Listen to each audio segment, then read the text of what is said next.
Accidentally fell into nuclear wastewater. Never expected it would take me to the peak of my life. I got in the car to go home and change clothes. My body started shaking uncontrollably. The next second, I coughed up a puddle of black sticky stuff. I didn't care at first, forcing myself to get back home. Then I was hunched over the toilet, throwing up non-stop. Everything coming out was the nuclear wastewater that got in my stomach. An intense chill took over my entire body. Even wrapped in thick blankets, I was still shaking from the cold. My body was quietly mutating. The next day, I woke up. My body mysteriously returned to normal. I felt power surging to my whole body. I thought everything was fine. I went to work at the construction site like usual. Never expected to run into a gang shootout. A bullet instantly knocked me off the 18th floor. At that height, a normal person would be dead, but I just lay on the ground unconscious for a few minutes, then suddenly woke up. I was stunned. I just fell from the 18th floor but didn't die. The gang was still upstairs. Without a word, I sprinted home.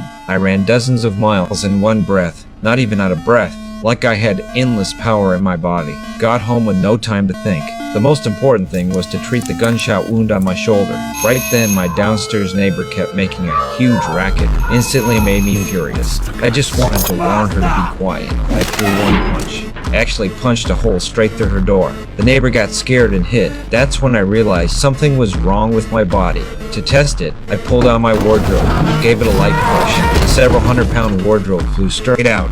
Then I went for the radiator. Pulled it off with barely any effort, pressed down slightly. The radiator turned into an accordion. After falling into the nuclear waste, I awakened superpowers. Dirt poor as I was, a bold idea came to mind. Under cover of the dark night, I put on a mask, walked up to an ATM machine, started hammering away at it.